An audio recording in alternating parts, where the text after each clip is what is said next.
Você é do tipo de pessoa que, quando sente algum mal-estar, vai até na farmácia para comprar um remédio que seu vizinho, seu amigo, né, te indicou e pratica a chamada automedicação?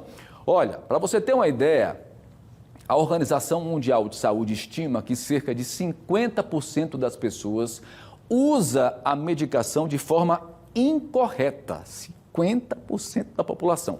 E aí a situação se complica ainda mais, né, quando há um quadro de diabetes. Bom, a boa notícia é que os riscos e as consequências são evitáveis, claro, se você usar o bom senso. Vamos falar um pouco mais sobre esse assunto a partir de agora, na pausa do café.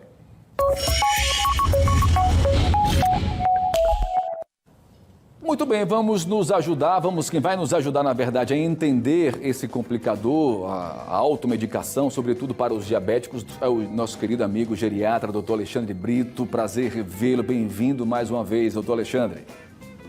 Prazer meu, ótimo dia, bom dia a você, sua equipe e a todos que nos assistem. Doutor Alexandre, como eu disse, né, a automedicação, de uma forma geral, é sempre muito complicada, muito perigosa. Mas quando se tem comorbidades e, sobretudo, diabetes, aí a tendência é que a situação possa se complicar ainda mais, né? Quais seriam essas consequências? Como é que a gente pode trabalhar essa questão? Pois basta a gente refletir um pouco acerca da situação dos nossos pacientes idosos diabéticos, né?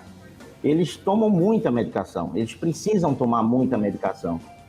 Então, se automedicam ou por indicação de um vizinho, de um parente, ou por aquela velha indicação no balcão da farmácia, sem a orientação médica, ou do especialista médico, do geriatra, pode acarretar tanto uma interação negativa, prejudicial, em relação aos efeitos das outras medicações que ele utiliza, como pode haver repercussão na função renal e na função hepática, e muitas vezes de maneira assintomática. Quando o paciente vem perceber, isso já evoluiu bastante. Quando a gente prescreve um fármaco, a gente tem vários critérios para poder escolher aquele fármaco para aquele paciente. E um paciente não é exatamente igual ao outro, né? Então, quando o vizinho afirma, olha, essa medicação foi muito boa para mim, tome ou experimente, o efeito pode ser completamente diferente no paciente idoso. Pois é, e aí então, quais seriam as consequências? Por exemplo, queria que o senhor nomeasse, por exemplo, a automedicação. O cidadão vai lá, sou diabético, toma um remédio. O que é que isso pode acontecer? Claro que isso vai variar de indivíduo para indivíduo, né? Mas de um modo geral. Pois pode atrapalhar o efeito do medicamento antidiabético, fazendo com que esse efeito ou fique mais forte, e aí essa glicose pode cair, como pode fazer com que o medicamento para diabetes tenha um efeito mais reduzido, seja eliminado mais rapidamente, porque essa outra medicação pode competir com a função hepática que processa a medicação e tornar a medicação do diabetes mais fraca. A glicose pode subir ou pode acelerar, como eu disse, o efeito dessa medicação, né? E tornar essa oscilação da glicose prejudicial para o idoso. E a oscilação de glicose em idosos pode gerar queda, tá? Da mesma forma também com os medicamentos antihipertensivos. Se um medicamento antihipertensivo, hipertensão acompanha muito diabetes, né? Diabetes acompanha muito hipertensão. Verdade. Também pode fazer com que essas medicações antihipertensivas possam ser metabolizadas pelo fígado de uma maneira mais rápida ou eliminadas pelo rim de uma maneira mais rápida, e o efeito ser um efeito bem mais leve e a pressão subir. E aí vem a vertigem, vem a tontura, né?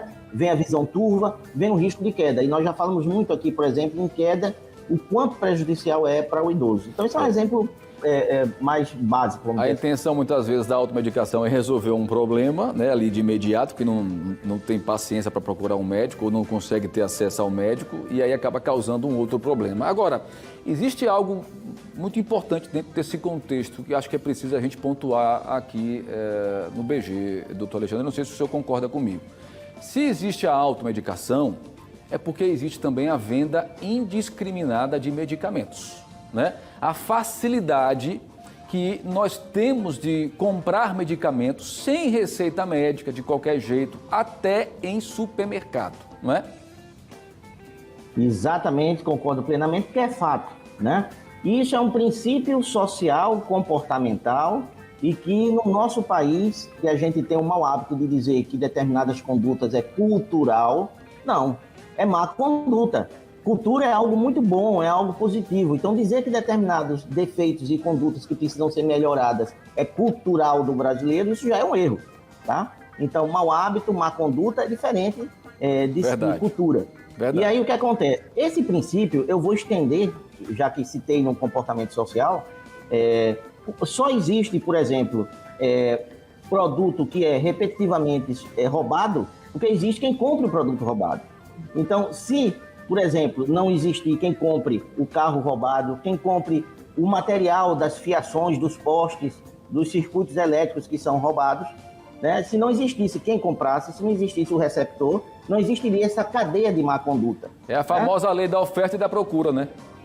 E do mau caratismo também, em determinadas situações. Né? Que potencializa tudo isso, né? Então a gente não pode dizer que é cultural do brasileiro. Nós precisamos primeiro entender, aceitar, enxergar quando a gente recebe uma crítica, tá? Para que a gente procure melhorar. Verdade. Né? Então, assim, só existe a venda indiscriminada, só existe a indução se a gente dá ouvido. Se o paciente dá ouvido, se o paciente aceita, se o paciente admite, se o paciente vai e compra. E, claro, isso vai acontecer e a gente recebe muitos problemas que a gente identifica no consultório que o paciente nem sabe o que está sentindo. Você muito objetivamente, até agradeço por isso, pediu para que eu exemplificasse e me veio agora um exemplo muito... Rapidamente, por favor. Na consulta, exatamente, a piora da demência. Então, determinadas medicações que são auto-administradas podem piorar o processo demencial. O paciente vem com sintomas de demência e quando a gente vai ver, é a automedicação.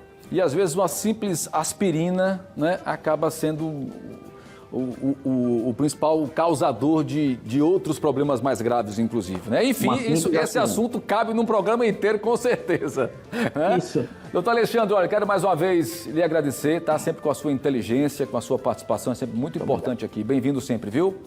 Muito obrigado, bom trabalho, um abraço a todos.